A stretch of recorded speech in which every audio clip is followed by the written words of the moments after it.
At ngayon magluto tayo ng ginisang kalabasa. Kalabasa. Yum yum yum yan. Pag nagisa ko mamaya. Yan. Tapos may bawang, sibuyas, kamatis.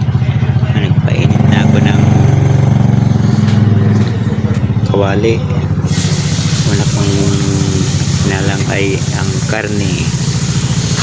Ginisa ko lang siya.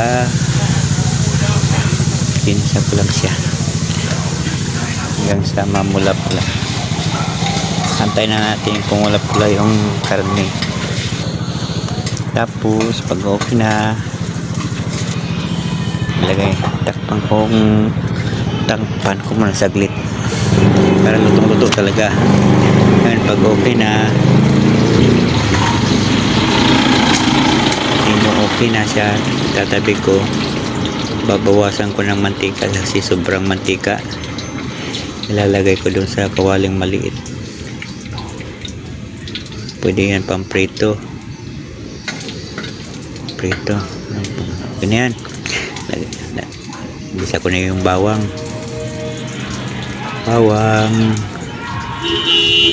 Balisang kutsahin ko lang mga ricado. Bawang. Igisa ko lang yung mga ricado. Yan, hanggang sa bumangos siya. Sunod kong lagay ay ang sibuyas.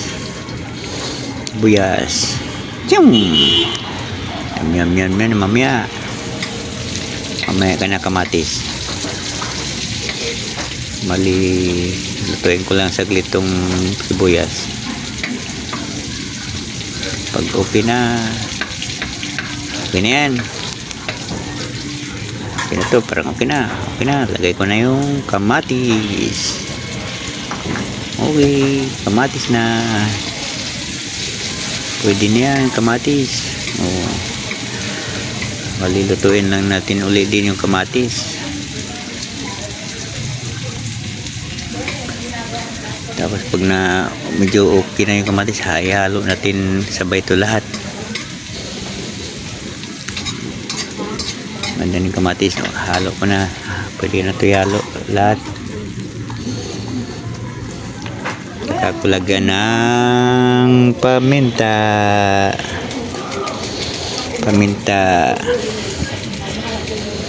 Tapos haluin ko lang ulit.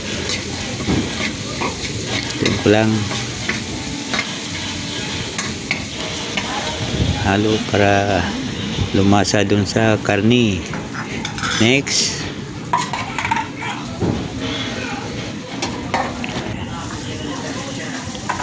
takpan ko saglit. Tapos pag okay na, lagay ko na yung kalabasa.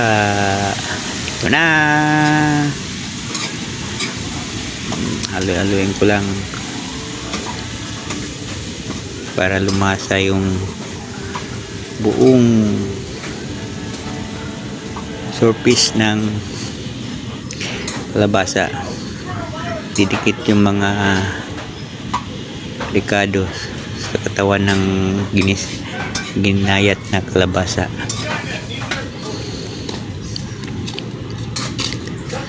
Parang maliit nga, hindi matakpan to eh. Maya na lang, takpan ko lang saglit. Okay na.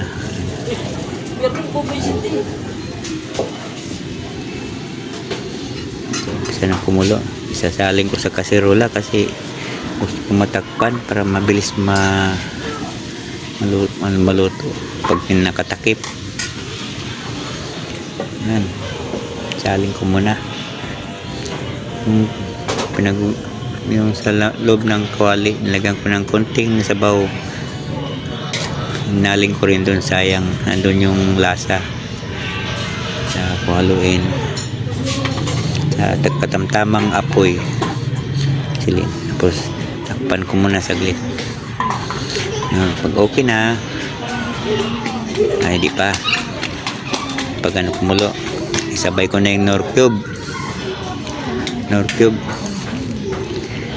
Para sabay na sa pagkulo.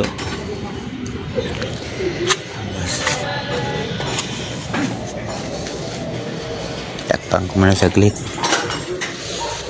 Yun. Oh, umpisa ng kumulo. Oh. Umusok-usok na. Na. Kumukulo na guys. Maganda talaga pag nakatakip. Tikman ko nga. Parang konting ano pa. Konting asin na lang yan. Lagyan ko lang ng konti ito. Konti lang. Kasi maalat na yung Nor Cube.